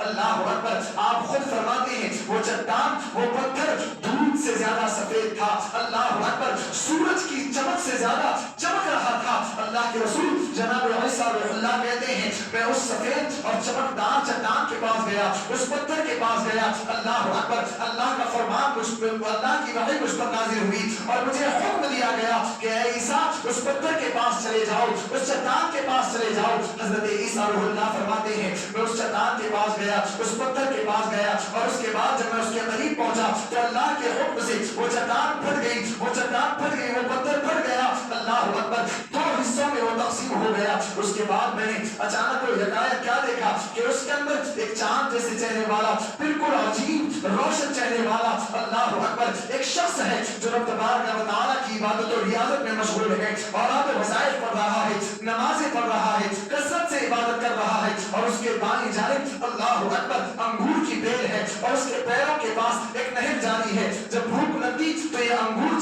کھا رہا ہے اور جب پیاس لگتی تو اس نہر سے پانی پی رہا ہے اللہ اکبر اور وہ مسلسل عبادت میں مشغول ہے اللہ کے رسول جناب عیسیٰ فرماتے ہیں میں اس شخص کے پاس گیا قریب جا کر اس شخص سے کہنے لگا اے شخص بتا تو صحیح تو کب سے اس غار میں پی رہا ہے کب سے اس غار میں چھپا ہوا ہے کب سے اس میں عبادت اور ریاضت میں مشغول ہے وہ شخص کہنے لگتا ہے آپ عیسیٰ روح اللہ ہیں کیا آپ اللہ کے نبی ہیں جناب عیسیٰ نے کہا ہاں میں اللہ کا نبی ہوں ذرا تو بتا تیرا معاملہ کیا ہے وہ شخص عرض کرنے لگتا ہے اے اللہ کے نبی میں پیغمبر اعظم جناب موسیٰ کلیم اللہ کا امتی ہوں میں بنی اسرائیل سے ہوں میں موسیٰ کا امتی ہوں اور میں مکمل 400 سال سے اس غار میں عبادت کر رہا ہوں اس چٹان میں عبادت کر رہا ہوں مسلسل عبادت کرتا ہوں نماز پڑھتا ہوں بھوک لگتی ہے تو یہ انگور کی بیل سے سیراب ہو جایا کرتا ہوں پیاس لگتی ہے تو اس نہر سے پی لیا کرتا ہوں اللہ اکبر جناب عیسیٰ حیران ہے پریشان ہے ششتر ہے اور دل ہی دل میں خیال کیا کہ اس شخص سے زیادہ کوئی اللہ کا بندہ عبادت کرنے والا نہ ہوگا اس شخص سے بڑا کوئی عابد و زاہد نہ ہوگا اس شخص سے بڑا کوئی اللہ کا مقرب نہ ہوگا اللہ اکبر اے لوگوں سنو جناب عیسیٰ کے دل میں یہ خیال آیا آپ نے یہ خیال کیا کہ کوئی بندہ اس شخص سے زیادہ عابد و زاہد نہیں ہو سکتا اس سے بڑا کوئی رب تعالیٰ کا مقرب بارگاہ نہیں ہو سکتا اللہ اکبر جناب عیسیٰ نے یہ سوچا تھا اللہ نے جناب عیسیٰ کی طرف وحی فرمائی اور فرمایا اے عیسیٰ سنو تمہارے پاس ایک نبی آئے گا وہ نبی محمد عربی ہوگا اور اس نبی کی امت کو امت محمدیہ کہا جائے گا اور میں اس امت کو ایک ایسی رات فرماؤں گا کہ جس رات میں اگر اس نبی کا امتی 2 رکعت نفل پڑے گا تو اس امتی کو میں اس شخص کی 400 سالہ عبادت سے زیادہ ثواب عطا فرماؤں گا جناب عیسیٰ کی طرف وحی کی گئی اور آپ سے فرمایا گیا کہ یہ خیال نہ کر کہ یہ شخص بڑا عابد و زاہد بلکہ تیرے بعد ایک نبی آئے گا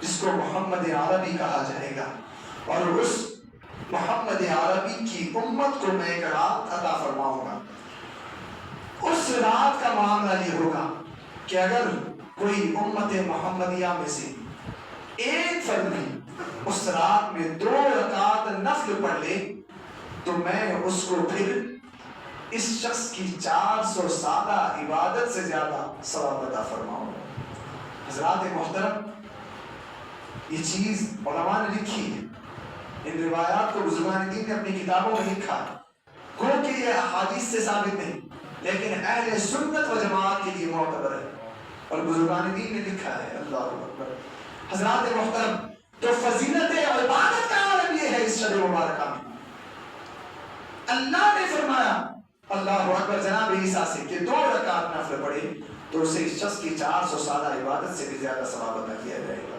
حضرات محترم، تو اس شب مبارکہ کو ہم عظیم جانیں، اس کی قدر و منزلت کو عظیم جانیں، اور اس کے بعد اس کی قدر و منزلت کریں اور کثرت سے استغفار کریں، رب تبارک و تعالیٰ کے حضور توبہ کریں اور اپنی معافی بھی اپنے لیے معافی بھی مانگیں، مغفرت کی دعا بھی کریں، اپنے مرحومین کے لیے بھی مغفرت کی دعا کریں۔ حضرات محترم، اس لیے کہ اس رات میں فضیلت عبادت کا معاملہ بھی یہ ہے۔ تو آپ نے چوتھی خصوصیت اس شب مبارکہ کی سماعت فرما دی کہ اس شب مبارکہ کی چوتھی خصوصیت فضیلت عبادت ہے کہ اس رات میں اللہ عبادت کا ثواب بڑھ چڑھ کر عطا فرماتا ہے۔ حضرات محترم، ابھی آپ نے مجھ سے خبر، عزیزم قاری صاحب قبلہ سے بھی آپ نے سنا کہ بعض لوگ اس مقدس رات میں، اس برکت والی رات میں، رحمت والی رات میں، مغفرت والی رات میں، نجات والی رات میں، شفاعت والی رات میں، جتنے نام اس کو دیے جائیں کم ہیں، اس رات میں بھی بعض لوگ رب تبارک و تعالیٰ کی رحمت سے محروم رہتے ہیں۔ اللہ اکبر۔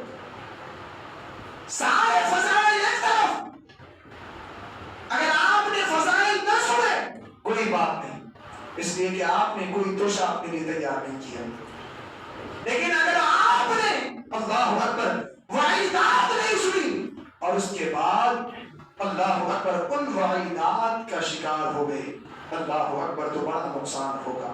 حضرات محترم، مجھ سے بیشتر آپ نے سنا اللہ کے رسول کا فرمان ہے، اس رات بھی چند ایسے اشخاص ہیں جو رب تعالیٰ کی رحمت سے محروم رہتے ہیں۔ اللہ اکبر۔ اگر ہم میں سے کوئی اس کا مرتکب ہے تو اس کا اظہار نہ کرے، لیکن رب کے حضور اس کا اظہار کرے اور اس کے بعد اپنی معافی کا انتظام کرے۔ حضرات محترم، تو وہ کون لوگ ہیں جو رب تبارک و تعالیٰ کی رحمت سے آج کی رات میں بھی محروم، جبکہ رب تعالیٰ کی رحمت عام و تام ہے، عام و تام ہے، عظیم گناہ کرنے والوں کے لیے بھی ہے، لیکن بعض لوگ ہیں آج کی شب بھی محروم رہے۔ حضرات محترم، تو سب سے پہلا کافر، اللہ اکبر، جس نے رب تعالیٰ کی ذات و صفات میں کسی کو ساجھا، کسی کو شریک ٹھہرایا، ایسا شخص آج کی رات بھی رب تعالیٰ کی رحمت سے محروم رہے گا۔ اس لیے کہ اللہ رب العزت نے فرمایا ان اللہ لا یغفر ان یشرک بہ ویغفر ما دون ذلک لمن یشاء ومن یشرک باللہ فقد ضل ضلالا بعیدا۔ اللہ فرماتا ہے بے شک اللہ اس شخص کی مغفرت نہیں کرتا جو اس کی ذات و صفات میں کسی کو شریک ٹھہرائے۔ پھر آگے فرماتا ہے اللہ قرآن مقدس کی آیت کریمہ میں وَيَغْفِرُ مَا دُونَ ذَلِكَ، اور اس کے علاوہ سارے گناہ معاف کر دیتا۔ تو سب سے پہلا شخص کافر، جس نے اللہ تعالیٰ کی ذات و صفات میں کسی کو شریک ٹھہرایا، ایسا شخص ہرگز آج کی رات بھی رحمت الہی کا حاصل کرنے والا نہیں ہوگا، بلکہ رحمت الہی سے محروم رہے گا۔ حضرات محترم، تو جب اتنی سخت وعید کفار کے حوالے سے آئی تو آج ہم اپنے اذہان و افکار کا حاشیہ خیال بدل لیں۔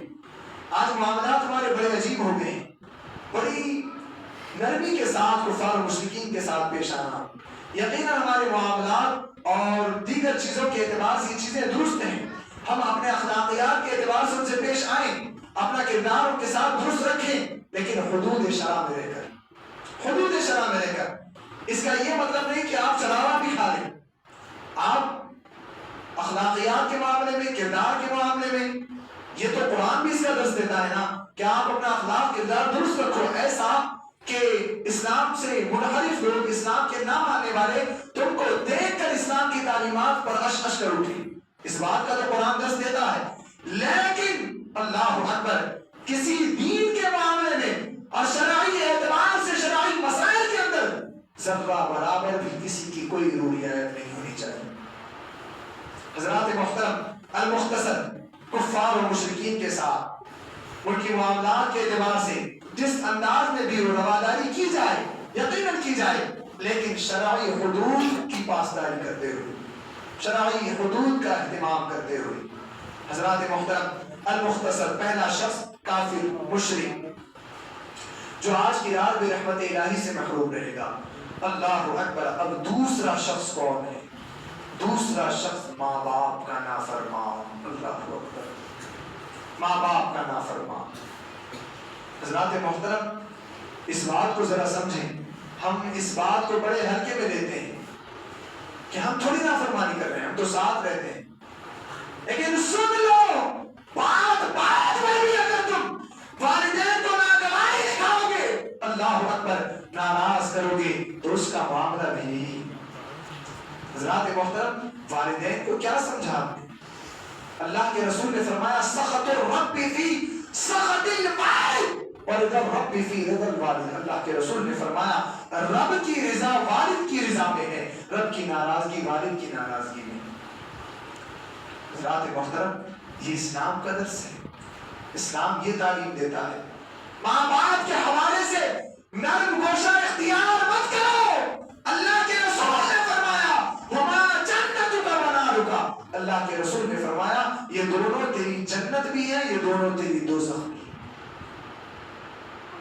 تو ان کے ساتھ اگر اچھا برتاؤ کرے گا تو یہ تیرے لیے دونوں جنت ہیں, اور اگر ان کے ساتھ برا برتاؤ کرے گا تو یہ تیرے لیے دوزخ ہیں. اللہ اکبر.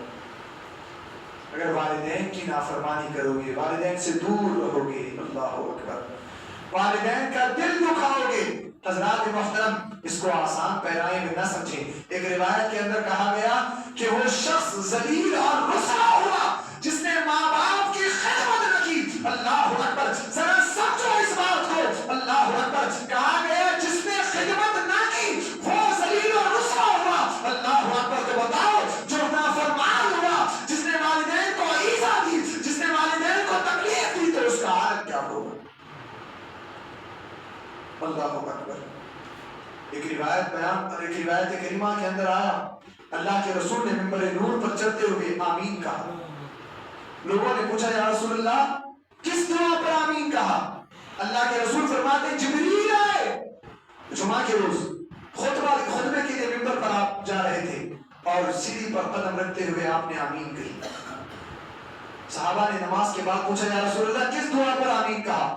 اللہ کے رسول فرماتے جبریل آیا تھا اور اس نے دعا کی کہ وہ شخص کی ناک خاک آلود ہو جائے, وہ شخص برباد ہو جائے جس نے اپنے ماں باپ کو بڑھاپے میں پایا اور ان کی خدمت کر کے جنت حاصل نہ کی ہو. اللہ اکبر. حضرات محترم کیا فرمایا جا رہا؟ اگر ماں باپ کو بڑھاپے میں پاؤ اور خدمت کر کے اگر جنت حاصل نہ کر سکو تو فرمایا وہ شخص ناک خاک آلود ہو, مطلب تباہ و برباد ہو جائے. حضرات محترم ہرگز ماں باپ کو ہلکے میں نہ لیں. اللہ اکبر. اللہ کی جانب سے کائنات ہستی میں تمہاری آمد کا ذریعہ ہے ماں باپ.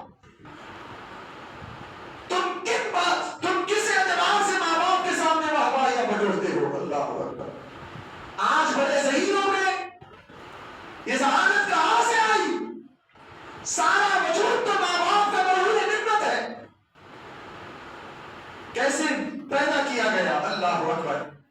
یہ جسم کیسے تیار کیا گیا؟ ذرا سمجھو قرآن کی تعلیمات کو. اللہ اکبر. آج انسان کو دیکھا گیا, آج مسلمان بچوں کو دیکھا گیا.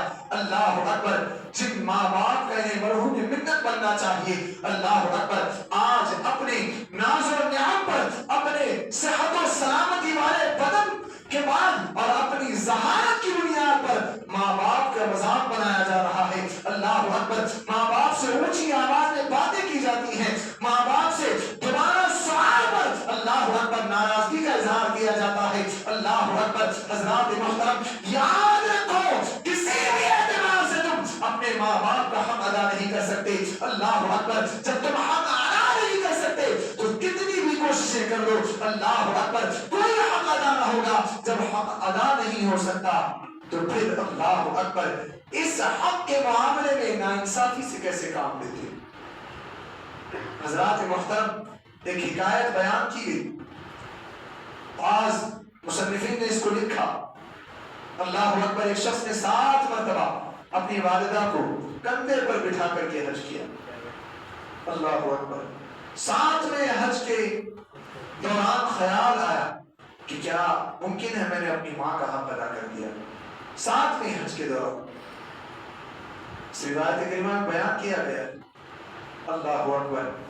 حضرات محترم، وہ شخص رسول پاک صلی اللہ علیہ وسلم کی بارگاہ میں حاضر ہو گیا اور اس کے بعد عرض کرنے لگے، یا رسول اللہ، میں نے اپنی ماں کو 7 مرتبہ کندھے پر بٹھا کر حج کیا ہے، کیا میں نے اپنی ماں کا حق ادا کیا؟ بلکہ یہ میرے دل میں خیال آتا ہے کہ میں نے اپنی ماں کا حق ادا کیا. میں یہ کہتا نہیں، لیکن خیال آتا ہے کہ میں نے اپنی ماں کا حق ادا کیا. اللہ اکبر. حضرات محترم، میرے آقا کریم صلی اللہ علیہ وسلم نے فرمایا، بلکہ جن مصنفین نے لکھا ہے ان کے حوالے سے یہ بات بیان کی گئی کہ اللہ کے رسول نے فرمایا کہ جس رات تو پیدا ہوا اور پیدائش میں تیری ماں تڑپ رہی تھی اور وہ جتنے چیخیں نکال رہی تھی، اللہ اکبر، میرے آقا فرماتے ہیں ان چیخوں میں سے تو نے ایک چیخ کا بھی ابھی حق ادا نہیں کیا. حضرات محترم، یہ ماں باپ کا مقام و مرتبہ، تو ہر کس ماں باپ کی نافرمانی سے توبہ کریں، اللہ کے حضور حاضر ہوں. اور اگر اس طرح کا کوئی معاملہ پیش آیا ہوتا ہے، گھریلو معاملات میں معاملات ہوتے ہیں، آپسی معاملات ہوتے ہیں، لیکن اگر کسی بھی وجہ سے اگر اس طرح کا کوئی معاملہ ہے کہ ماں باپ ناراضگی کا اظہار کر رہے ہو، اگرچہ غلطی ماں باپ کی ہو، اللہ اکبر، ان کے حضور حاضر ہو جاؤ اور ان کی رضا والے کام کرنے کی کوشش کرو.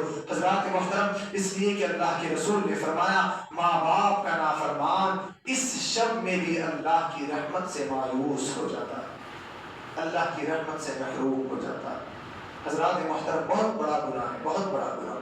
بلکہ اللہ نے جہاں جہاں اپنی عبادت کا حکم دیا، وہاں وہاں والدین سے حسن سلوک کا حکم دیا، والدین کے ساتھ حسن سلوک کا حکم دیا. اور پھر حسن سلوک صرف ماں باپ کے باحیات رہنے تک ماں باپ کا حق نہیں ہے، بلکہ ماں باپ اگر وصال فرما جائیں تو اولاد پر ماں باپ کا یہ حق ہے کہ اولاد اس حق کو سمجھے اور اس کے بعد ان کی قبر پر پہنچے اور ان کے لیے سارے ثواب کا اہتمام کرے.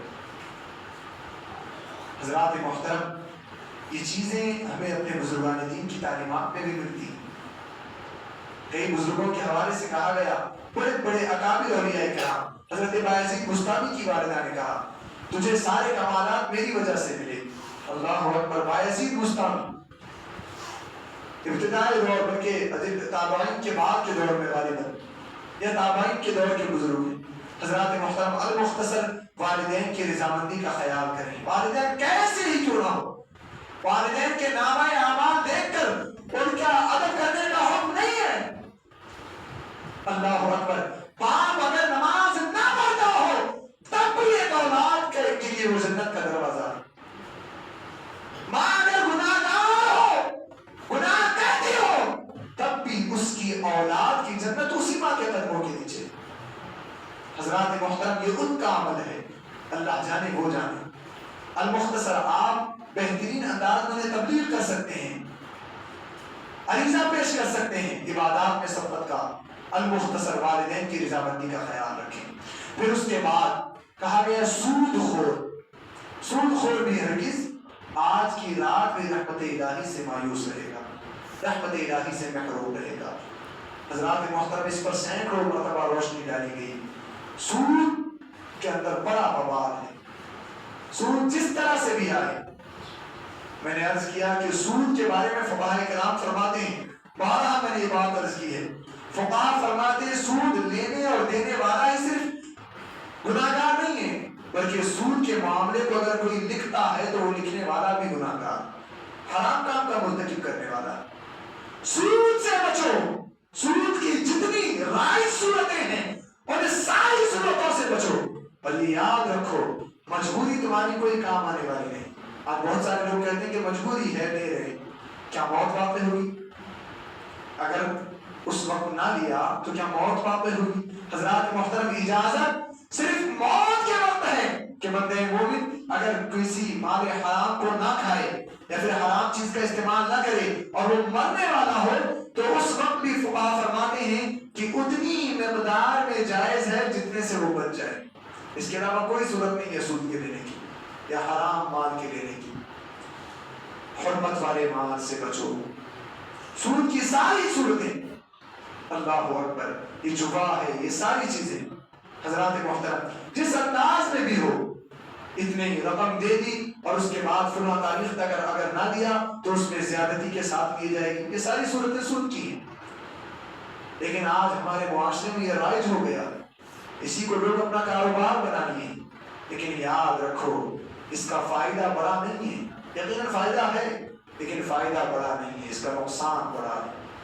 حضرات محترم المختصر سود خور بھی آج کی اس مقدس شب میں رحمت الہی سے مایوس ہی رہے گا, محروم ہی رہے گا. اس کے بعد علماء فرماتے ہیں جادوگر, اللہ اکبر, فال کھلنے والا, نجومی, کاہن, ڈینگے مارنے والا, بہت سارے لوگ ایسے ہیں. ہم نے کہہ دیا کہ ایسا ہوگا تو ہو گئے. اللہ اکبر. حضرات محترم ان لوگوں کے حوالے سے میرے آقا نے فرمایا کاہن نجومی ہے اور نجومی جادوگر ہے. اللہ اکبر. اور اگر جادوگر نے جادو کے تمام صورتوں کو اختیار کر لیا تو میرے آقا فرماتے ہیں اس صورت میں وہ کافر ہو جائے گا, ایمان سے خارج ہو جائے گا. اللہ اکبر. حضرات محترم آج بڑا المیہ ہمارے معاشرے کا بن گیا ہے. لوگوں کو بڑا یقین ان چیزوں پر ہے کہ کسی طرح درست ہو جائے معاملہ, کاروبار درست ہو جائے. اب وہ چاہے کیسے بھی لوگوں کے پاس ہمیں جانا پڑے چلے جاتے ہیں. ہر کوئی قرآن و حدیث کے ذریعے سے تمہاری مصیبتوں کو ٹالنے والا نہیں ہے. ہر کوئی اوراد و وظائف کے ذریعے سے تمہاری حاجات کو پوری کرنے والا نہیں ہے. ہر کوئی تعویذات قرآنیہ اور تعویذات بلکہ دعائیہ تعویذات کے ذریعے سے تمہاری حاجتوں کو پورا کرنے والا نہیں ہے. حضرات محترم تو ایسے شخص کا انتخاب کریں جو قرآن و سنت پر عمل پیرا ہو اور جس کا عقیدہ و ایمان ٹھیک ہو. اور بیشتر لوگ ایسی چیزوں میں ملوث ہیں اور اس کے طریقے مختلف ہیں. آپ کسی ماہر شخص سے گفتگو کیجئے یا کسی حاذق عالم دین سے یا عامل سے آپ مل کر کے اس کے حوالے سے جانیے. اس کے بہت سارے طور طریقے ہیں. لیکن آج ہمارے معاشرے کا یہ بڑا المیہ بن گیا ہے. لوگ شخصیت کو جانے بغیر بس اپنا کام ہو جائے. اللہ اکبر. لیکن یاد رکھو اگر کوئی اللہ اکبر کاہن کے پاس آتا ہے, کوئی نجومی کے پاس سے آتا ہے, اور اس معاملے میں ہماری مستورات بڑی آگے ہیں, ہماری عورتیں بڑی بہت آگے ہیں. لیکن یاد رکھو اللہ کے رسول کا فرمان ہے اللہ اکبر اگرچہ یہ کفر کلامی اور کفر فقہی کے اعتبار سے نہیں, لیکن کفر کے انداز میں اس بات کو بتایا گیا ہے. اللہ کے رسول نے فرمایا اگر کوئی شخص کا کوئی عورت کسی کاہن یا نجومی کے پاس جا کر کے واپس لوٹ آتی ہے, اللہ کے رسول نے فرمایا پھر وہ عورت اس حالت میں لوٹ آتی ہے کہ اس نے اللہ رب العزت سے کفر کیا.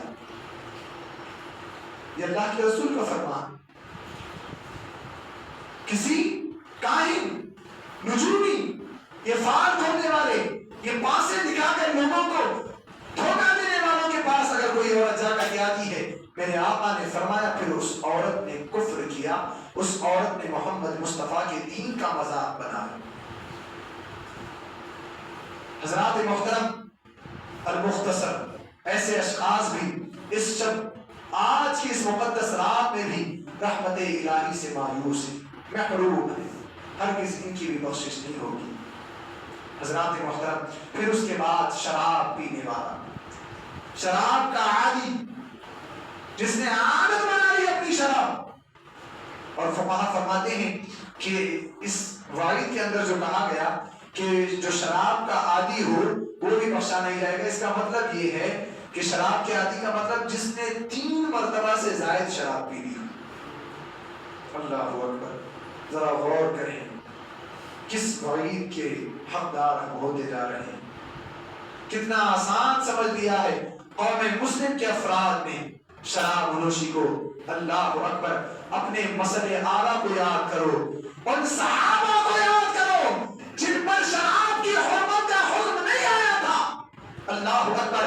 اور شراب حرام نہیں تھی, شراب حلال تھی. اللہ اکبر. ہر گھر میں شراب ہوتی تھی, ہر سڑک کے ہر دکان کے سامنے شراب رکھی رہتی تھی. جس طرح سے آج ہمارے یہاں پانی رکھا رہتا ہے, علماء فرماتے ہیں کہ اس دور میں زمانے جاہلیت میں شراب رکھی رہتی تھی. اللہ اکبر. شراب کا حکم ابھی نہیں آیا تھا, شراب حلال تھی. اللہ اکبر. انس بن مالک اور دیگر صحابہ کرام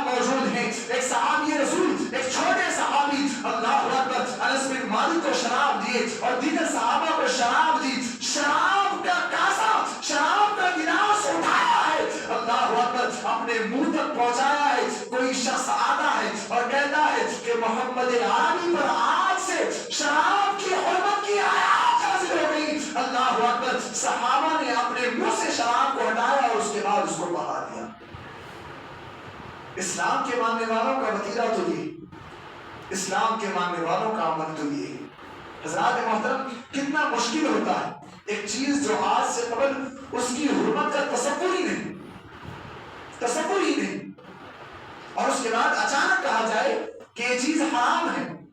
اور ابھی آنے والا شخص، ایک شخص خبر لے کے آیا ہے، ابھی انہیں اعتقاد جازم اور یقین کامل کے ساتھ نہیں معلوم کہ محمد عربی پر یہ بات نازل ہوئی ہے یا نہیں ہوئی ہے، لیکن فقط اسلام کے ماننے والوں کا عمل دیکھو اور اللہ کے رسول کے فرمان کا عمل پر عمل دیکھو. اللہ اکبر، صرف ایک شخص نے سنا کہ محمد عربی پر شراب کی حرمت کی آیات نازل ہوئی، اللہ اکبر، منہ تک لگایا تھا شراب کے گلاس کو اور فوراً ہٹایا اور پوری محفل جو شراب کی لگائی تھی ساری شراب بہا دی. یہ تمہارے لیے جن لوگوں کو مثل اعلیٰ بنایا گیا، جن لوگوں کو تمہارے لیے رول ماڈل بنایا گیا، جن لوگوں کو تمہارے لیے نمونہ عمل بنایا گیا، جن لوگوں کی زندگی کو تمہارے لیے ضابطۂ حیات بنایا گیا، جن لوگوں کی زندگی کو جن کے نقوش قدم کو تمہارے لیے ضابطۂ حیات بنایا گیا، ان کا حالت تو یہ تھا. اور تم ہو کہ شراب کی حرمت جانتے ہو، سینکڑوں مرتبہ اس کی واردات سنتے ہو، اللہ اکبر، لیکن پھر بھی اس سے چھٹکارا پانے کی کوشش نہیں کرتے. کہ ہم نے مان لیا کہ اس سارے مجموعے کے اندر کوئی شراب کا عادی نہیں ہے، لیکن بھلا بتاؤ کیا تمہاری نشست و برخاست، اٹھنا بیٹھنا جنس کے ساتھ ہے، بتاؤ ان میں سے کوئی شراب کا عادی نہیں ہے؟ کیا تم نے کبھی کوشش کی کہ اس سے شراب چھوٹ جائے؟ حضرات محترم، اسلام کے ماننے والوں کا عالم تو یہ ہے کہ قرآن کہتا ہے انما المؤمنون اخوہ، حدیث رسول کے اندر آیا کل مؤمن اخوہ، سارے مومنین بھائی ہیں. پھر ہم اپنے بھائی کی جنت کا سامان اور اس کا زاد راہ کیوں تیار نہیں کرتے؟ حضرات محترم، ہم اپنے معاشرے کو خوشگوار بنائیں، اپنے سے جڑے لوگوں کے عقائد و اعمال کی کوشش، عقائد و اعمال کی درستگی کی کوشش کریں. المختصر، ایسا شخص بھی آج کی شب بھی رحمت الہی سے مایوس، شراب کا عادی. حضرات محترم، اگر کوئی شخص ہمارے متعلقین میں ایسا ہو، ہمارے کنبہ و خاندان میں ایسا ہو، ہمارے محلے میں ایسا ہو، ہمارے دوستوں میں اگر کوئی ہو، حضرات محترم کوشش کریں، حتی المقدور اپنی وسعت کے مقدار میں ہی کوشش کریں. اس لیے کہ آپ کی وسعت کے بارے میں تو آپ سے سوال ہوگا. اگر آپ باپ ہیں تو باپ ہونے کی حیثیت سے آپ نے کیوں نہیں اس کو روکا، کیوں نہیں چھڑایا، اس کا سوال آپ سے ہوگا. اگر آپ بیٹے ہیں تو باپ کے بارے میں آپ سے سوال ہوگا کہ تو نے اپنے باپ سے چھڑانے کی کوشش کیوں نہ کی. اگر دوست ہے تو دوست کے بارے میں سوال ہوگا، اس لیے کہ اللہ کے رسول نے فرمایا کلکم راع وکلکم مسئول عن رعیتہ، تم میں سے ہر کوئی چرواہا ہے اور ہر چرواہے سے اس کی رعایا کے بارے میں، اس کی بکریوں کے بارے میں سوال ہوگا. کیسی عظیم مثال نبی نے دی. ایک چرواہا جو بکریاں لے کے جاتا ہے چرانے کے لیے، جب وہ واپس آتا ہے تو مالک بکریوں کا ہر بکری کا حساب لیتا ہے. اللہ کے رسول نے فرمایا اسی طور سے تم سے کلی طور پر تمہاری ماتحتی میں جتنے افراد ہیں اور ساروں کا حساب لیا جائے گا. حضرات محترم، تو حتی المقدور ایسے افراد کی اصلاح کی کوشش کریں. آگے بڑھتے ہیں. اس کے بعد قاطع رحم، رشتہ توڑنے والا، رشتہ توڑنے والا بھی آج کی شب اللہ کے رسول صلی اللہ علیہ وسلم کے فرمان کے موافق رحمت الہی سے محروم رہے گا. حضرات محترم، یہ رشتہ توڑنا ہے کیا؟ اللہ اکبر، کیوں اس کو اتنا آسان سمجھ لیا جاتا ہے؟ ایک فرمان بخاری کی حدیث پاک کے موافق اللہ کے رسول نے فرمایا اگر کوئی دو مومن مسلمان بنا کسی شرعی وجہ کے ایک دوسرے سے 3 دن تک کلام نہ کریں، بات نہ کریں، تو گویا کہ انہوں نے دین کو ہلکا جانا. اللہ اکبر، گویا کہ انہوں نے دین کو ہلکا جانا. یہ میرے آقا کا فرمان ہے، بلکہ اسلامی تعلیمات تو تمہیں یہ بتاتی ہیں سل من قطعک فاعف عن من ظلمک وقل الحق ولو علی نفسک۔ اسلامی تعلیمات تو یہ ہیں کہ اللہ کے رسول نے فرمایا سل من قطعک، جو تم سے رشتہ توڑے تم اس سے رشتہ جوڑو۔ اللہ اکبر۔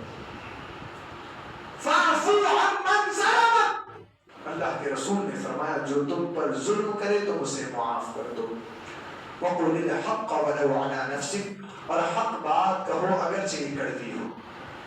حضرات محترم، بارہا اس جانب بھی توجہ دلائی جاتی ہے، آج ہم اپنے زمینی معاملات، اپنے جائیداد کے معاملات، اپنے گھریلو رہن سہن کے معاملات میں اللہ اکبر کیسی عظیم رشتہ داریاں کھو دیتے ہیں۔ اللہ اکبر، دو سگے بھائی ہیں لیکن دونوں بھائیوں کے مابین کلام نہیں ہے، دونوں کے مابین گفتگو نہیں ہے، دونوں کے مابین بول چال بند ہے۔ اللہ اکبر۔ حضرات محترم، کیا ہوا؟ اللہ اکبر، کچھ نہیں، یہ سارے معاملات کسی جائیداد کی وجہ سے آئے۔ حضرات محترم، یاد رکھو یہ دنیا فانی ہے، یہ دنیا فنا ہونے والی ہے۔ اللہ اکبر، اس کی لالچ میں اچھے رشتوں کو مت کھو۔ اللہ اکبر، اگر تم جھکتے ہو، اللہ اکبر، اگر تم جھک کر کے اپنے آپ کو تواضع اختیار کرتے ہو، اللہ اکبر، اور رشتے بچانے کی خاطر اگر تم اللہ کے لیے اور عاجزی اختیار کرتے ہو، تو یاد رکھو جو جھکے گا وہ جھکے گا نہیں، بلکہ اللہ کے رسول فرماتے ہیں من تواضع للہ رفعہ اللہ، جو اللہ کے لیے عاجزی اختیار کرے گا تو اللہ اسے بلند و بالا فرمائے گا۔ حضرات محترم، رشتوں کو بچانے کے لیے جھکیے، اگر ضرورت پڑتی ہے تو جھکیے، ضرور جھکیے، اور اس کے بعد اللہ کے رسول کے اس فرمان کا مصداق بن جائیے۔ اللہ کے رسول نے فرمایا من تواضع للہ رفعہ اللہ، جس نے اللہ کے لیے عاجزی اختیار کی، جھک گیا تو اللہ اس کو بلند کرے گا۔ اب بتاؤ اگر رب تعالیٰ کی ذات پر تمہارا ایمان اور یقین کامل ہے تو تم تواضع اختیار کرو اور رشتہ کو بچاؤ، رب تعالیٰ تمہیں بلندی عطا فرمائے گا۔ حضرات محترم، اسی پر بس نہیں بلکہ جو رشتوں کو بچاتا ہے، جو مومن کی عزت کرتا ہے، جو ایمان والوں کے لیے بھلائی سوچتا ہے، جو ایمان والوں کے لیے اپنے دل میں بغض و کینہ نہیں رکھتا۔ حضرات محترم، فرمایا گیا جس نے مومن کے لیے بغض و کینہ رکھا وہ بھی آج کی شب رحمت الہی سے مایوس ہو جاتا ہے، رحمت الہی سے مایوس ہو جاتا ہے۔ ایک بڑی پیاری روایت کریمہ مجھے یاد آتی ہے، اس کو سنا کر میں رخصت ہوں گا۔ حضرات محترم، روایت کریمہ کے اندر بیان کیا گیا ہے یہ آپسی محبت اور الفت کیوں ضروری ہے، کیوں ضروری ہے اور اس کا نتیجہ کیا ہوگا۔ حضرات محترم، یہ درس تو عامت المسلمین کے حوالے سے دیا جا رہا ہے، یعنی مومن اور مسلمان ہونے کی حیثیت سے جو آپس میں بھائی ہیں اس انداز میں یہ درس دیا جا رہا ہے۔ تو بتاؤ جو سگے بھائی ہوں ان کی آپسی محبت اسلامی طرز کے اعتبار سے کیا ہوگی۔ المختصر، ایک روایت بیان کی گئی احادیث کی کتابوں میں صحابہ فرماتے ہیں کہ اللہ کے رسول صلی اللہ علیہ وسلم مسجد نبوی میں وبار تھے اور اسی اثناء میں آقا کریم صلی اللہ علیہ وسلم نے فرمایا اے لوگوں دیکھو دیکھو ابھی ایک جنتی شخص داخل ہوگا۔ اللہ اکبر۔ آقا نے فرمایا اے لوگوں دیکھو اب ایک شخص جنتی شخص داخل ہوگا، یعنی اب جو شخص آئے گا وہ جنتی ہوگا۔ اللہ اکبر۔ میرے آقا کے فرمان، میرے آقا کا فرمانا کیا تھا؟ سارے صحابہ ٹکٹکی باندھ کر اس شخص کو دیکھنے لگے۔ پھر اس کے بعد صحابہ فرماتے ہیں ہم نے دیکھا کہ ایک انصاری صحابی وضو بنا کر لوٹ رہے ہیں اس انداز میں کہ ان کے بدن نازنین سے، ان کی داڑھی سے وضو کے قطرات ٹپک رہے ہیں اور وہ اپنے بائیں ہاتھ میں اپنی جوتیاں اٹھائے ہوئے آ رہے ہیں۔ اللہ اکبر۔ ایک دن گزر گیا، اب دوسرا دن آیا، اب رسول مقبول صلی اللہ علیہ وسلم کی بارگاہ میں سارے صحابہ موجود ہیں۔ اللہ کے رسول نے پھر فرمایا اے میرے صحابہ دیکھو دیکھو اب جنتی شخص داخل ہوگا۔ اب بھی ہم نے دیکھا کہ وہی انصاری صحابی وضو کرتے ہوئے آ رہے ہیں۔ اللہ اکبر۔ یعنی دوسرے روز بھی نبی کے فرمان کے موافق وہی صحابی جنتی بن کر آئے۔ اللہ اکبر۔ صحابہ فرماتے ہیں اب تیسرا دن آیا اور اس کے بعد ہم سارے کے سارے نبی کون و مکان کی بارگاہ میں موجود تھے. اللہ کے رسول نے فرمایا اے لوگوں دیکھو دیکھو اب پھر سے جنتی جوان آئے گا, جنتی شخص آئے گا. اللہ اکبر. میرے آقا کے فرمان کے بعد سارے صحابہ ٹکٹکی باندھ کر اس صحابی کو دیکھنے لگتے ہیں. آپ تماموں نے دیکھا, تمام ہی صحابہ نے دیکھا کہ کیا دیکھا, وہی انصاری صحابی جو 3 روز سے نبی کے فرمان کا حقدار بنتا نظر آ رہا ہے, نبی کے فرمان کے موافق جنت کا حقدار بنتا نظر آ رہا ہے. اللہ اکبر. حضرات محترم, اب صحابہ کے اندر جستجو تھی کہ اس صحابی کا عمل جانے, اس صحابی کا کون سا عمل ایسا ہے جس بابت اللہ کے رسول نے اسے جنتی ہونے کا وعدہ فرما دیا, اللہ کے رسول نے اسے جنتی بنا دیا. اللہ اکبر. اب سارے صحابہ میں جناب عبداللہ ابن عمرو ابن عاص رضی اللہ تعالیٰ اس صحابی کے پاس جاتے ہیں اور اس کے بعد عرض کرنے لگتے ہیں اے صحابی رسول, اے میرے بھائی, اللہ اکبر, میرے والد کے ساتھ میرا تھوڑا سا معاملہ ہوا ہے جس بنیاد پر میں اپنے گھر میں آرام نہیں کر سکتا, فلہذا میں یہ چاہتا ہوں کہ 3 راتیں میں آپ کے ساتھ آپ کے حضرے مبارکہ میں قیام کروں. اللہ اکبر. جناب عبداللہ ابن عمرو ابن عاص نے اس صحابی سے جب یہ پوچھا, اس صحابی نے کہا بے شک تم میرے ساتھ آرام کر سکتے ہو, میری آرامگاہ میں آرام کر سکتے ہو.